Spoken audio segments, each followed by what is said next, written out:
దేవుడు నిన్ను మర్చిపోలేదు. కానీ నువ్వు అర్థం చేసుకోలేకపోతున్నావు. ఎందుకంటే ఇది విను. కష్టాల్లో ఉన్నావని అనుకుంటున్నావా? నువ్వు చేసిన ప్రార్థనలు దేవుడు వినట్లేదని అనిపిస్తుందా? నువ్వు ఒక్కడే అయిపోయావని ఫీల్ అవుతున్నావా? కానీ ఒక నిమిషం ఆలోచించండి. దేవుడు ఎప్పుడు ఎవ్వరిని మర్చిపోడు. మనం చాలా సార్లు లైఫ్‌లో ఇలా అనుకుంటూ ఉంటాం.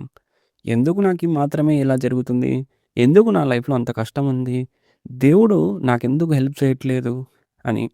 కానీ నిజం ఏమిటంటే దేవుడు సైలెంట్‌గా ఉన్నా ఆయన పని చేస్తూనే ఉంటాడు. బైబిల్‌లో చూస్తే యేసేపు అనే వ్యక్తి ఒకడుంటాడు. ఆయన లైఫ్ చాలా కష్టంతో మొదలవుతుంది.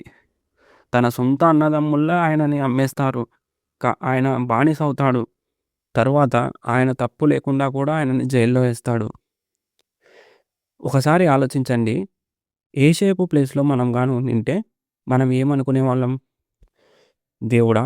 నన్నెందుకు ఇలా వదిలేసావు అని కదా! కానీ యేసేపు ఒక్కటి మాత్రం ఆపలేదు. ఆయన దేవుని మీద నమ్మకాన్ని మాత్రం ఎప్పుడూ వదలలేదు. కొన్ని సంవత్సరాల వరకు కష్టపడినా ఆయన నమ్మకాన్ని మాత్రం ఎప్పుడూ వదిలేసుకోలేదు. కానీ మరి తర్వాత ఏం జరిగిందో మీకందరికీ తెలుసు కదా! అదే యోసేపు ఈజిప్ట్‌లో రూలర్ అయ్యాడు. ఆయన కష్టాలన్నీ దేవుడు ఒక పెద్ద ప్లాన్ కోసం యూజ్ చేశాడు. ఇప్పుడు నువ్వు అర్థం చేసుకోవాలి. మీ లైఫ్‌లో జరుగుతున్న కష్టాలు పనిష్మెంట్ కాదు, ప్రిపరేషన్ అని. దేవుడు నిన్ను మర్చిపోలేదు. ఆయన డిలే చేస్తున్నాడు. కానీ నిన్ను వదిలేయలేదు. మీరు ఇప్పుడు లోన్‌లీగా ఫీల్ అవ్వచ్చు. మీ పక్కన ఎవ్వరు ఉండకపోవచ్చు. మీ ప్రాబ్లమ్స్ ఎవ్వరికి అర్థం కాకపోవచ్చు. కానీ గుర్తుంచుకోండి. దేవుడు నిన్ను వదిలిపెట్టలేదు. వదిలిపెట్టడు కూడా. బైబిల్‌లో చెప్పబడింది ఏమిటంటే, నేను మీకోసం ఆలోచించే ఆలోచనలు మంచివే. మీ ఫ్యూచర్‌కి ఉపయోగపడతాయి అని బైబిల్ చెప్తుంది. అంటే ఏంటి? మీ స్టోరీ ఇప్పుడు అయిపోలేదు. ఇంకా రాబోయే రోజుల్లో బెస్ట్ పార్ట్ అనేది ఉంది.